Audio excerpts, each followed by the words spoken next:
go to Kyrie Irving. Let's go to 45. We're going to go to part 1 first, and then probably part 2 after that. It feels like the logical flow of things. Kyrie Irving talking about his time with the Celtics. And one of the things I thought this was really interesting is because Kyrie is a very thoughtful person, and he talked about silencing the crowd and his own self-doubt along the way. And I don't know how many athletes you get that just are very like open with, hey, here's what I'm kind of like afraid of. Yeah, I mean, when I look back on it, getting traded here, this wasn't one of my options. It wasn't like number 1 on my list. So when the trade opportunity got approached to me, instead of going back and appreciating the Celtics history, I just came in with an open mind and just kind of like, all right, I'm just going to go with the flow into this. But I think that was the wrong approach, just being young. But now that I'm a little older, hindsight looking back on it, I definitely would have taken the time to get to know people within the community, talk to some of the champions that have come before me, actually extend myself to them instead of the other way around, expecting them to be there for me and give me advice. Because they've been through it. They have championship pedigree here. They've shown it for years. They're one of the most winningest franchise in all of sports. So you have to show your respects here. And I think that's what I struggled with initially, was figuring out how I'm going to be a great player here while winning championships, while also leading a team and selflessly joining the Celtics organization or the cult that they have here. And that's what they expect you to do as a player. They expect you to seamlessly buy into the Celtics pride, buy into everything Celtics, and if you don't, then you'll be outed. And I'm one of the people that's on the outs. All right. Did he say cult? Yes, he did. He didn't have to do that. That was a really... He's talking about A&M?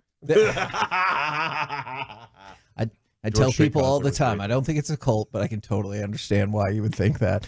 All right, so a lot of really thoughtful information in there. And I did like when he was like, hey, I probably should have sought some people out instead of just expecting everybody to come to me. But yes, Corey, the last part of the clip has obviously caught a lot of the people's attention. And he said, the cult here, and if you don't buy into the Celtics history, then you're on the outs, and I'm one of the people who's on that. That line reminded me of when Rondo got traded here, and everybody was so excited, and he was like, I didn't ask to get traded here. And you're just like, oh, crap.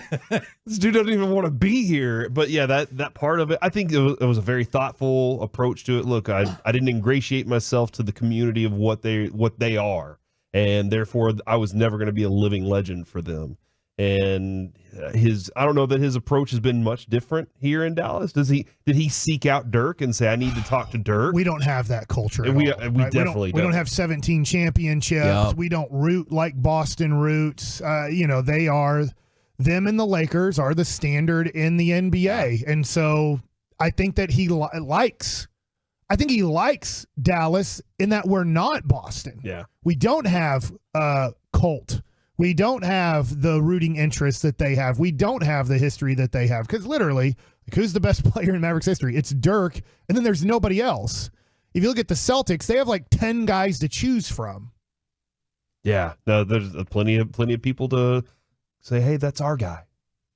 I want to go back to Kyrie, cut 46, if we can. I want to see if he pinpoints another thing that I want to hear. If not, I have the quote for you.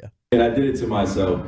They don't welcome me in with warm embrace, even though I know a lot of people in the organization, and my friends still here, some of them.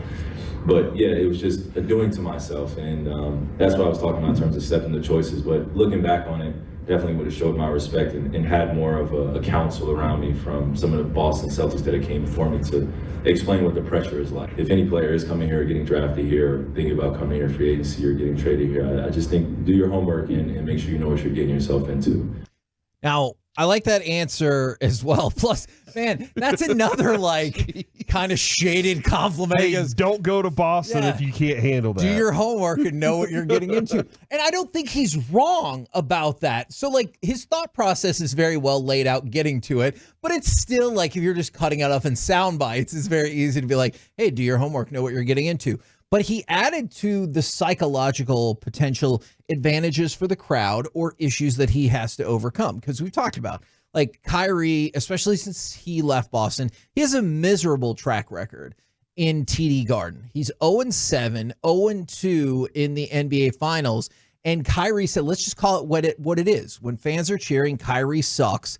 They feel like they have a psychological edge, and that's fair. Of course, if I'm not making shots or turning the ball over, that makes it even more of a pressing issue that they can stay on me for. And so I thought that was a great insight because so many people, and he didn't necessarily say, and they are winning, but he acknowledged, like, if they think they have the psychological advantage, the more I struggle, the more they're going to dive into it. And he goes, so in order to silence the doubt, or excuse me, to silence, let alone the crowd doubt, but the self-doubt, when you make or miss shots, that's just as important as making sure I'm leading the team the right way. And so I do like that statement because he's like, yeah, I need to be a leader. I definitely do. I need to make some damn shots too, whether it's for my own self-doubt, whether it's to shut the crowd down, whatever the case might be.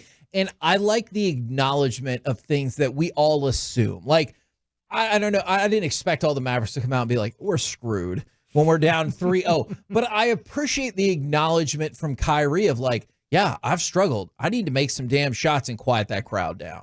But it's got to be more than just the acknowledgement, right? What do you mean? Then you have to go execute it.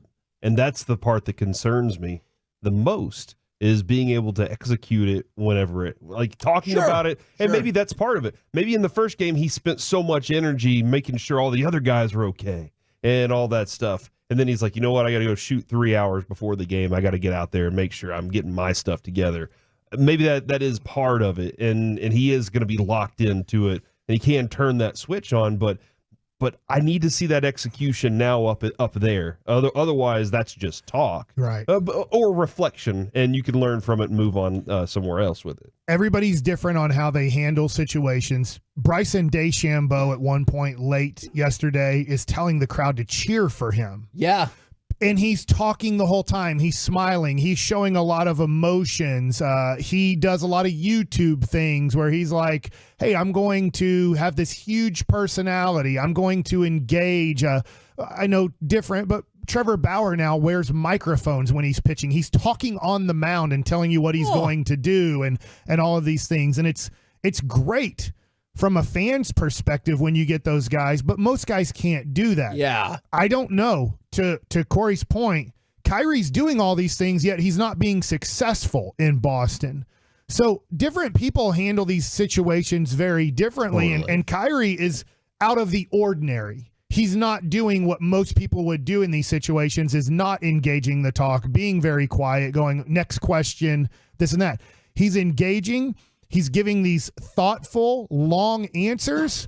From a fan's perspective, you're like, wow, this is a lot. Is it helping him? I don't know, because he's not playing well in Boston. He's 0-2. He's had 2 very bad games in these NBA finals there.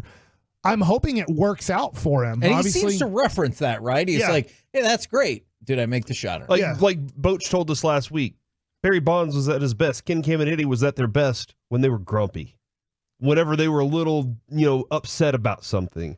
And Luka seems to be at his best when you've talked trash to him and started taking shots at him. I really am hoping the Boston crowd starts doing that thing tonight, because weren't they all a little scared of it before? They were like, we don't want to turn that on. Yeah. And that's where Luka. Kevin, we were talking earlier about the Suns moment whenever he got the fan ejected, and he turned out to.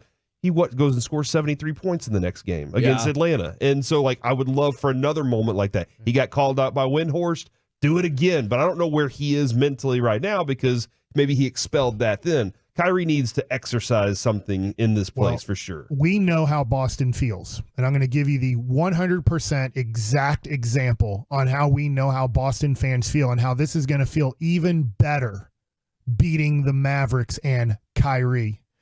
How'd you guys feel when we beat the Yankees and Alex Rodriguez was at the plate for the last out? It was the best. It was the perfect moment. I can't believe Alex Rodriguez is up right now, that we can get all satisfaction, not only beating the Yankees, but we're about to beat them with Alex Rodriguez being the last out. This is the most amazing way to win our first ever American League championship. And so for them, Boston's super excited. They only have 1 championship since Larry Bird in '86.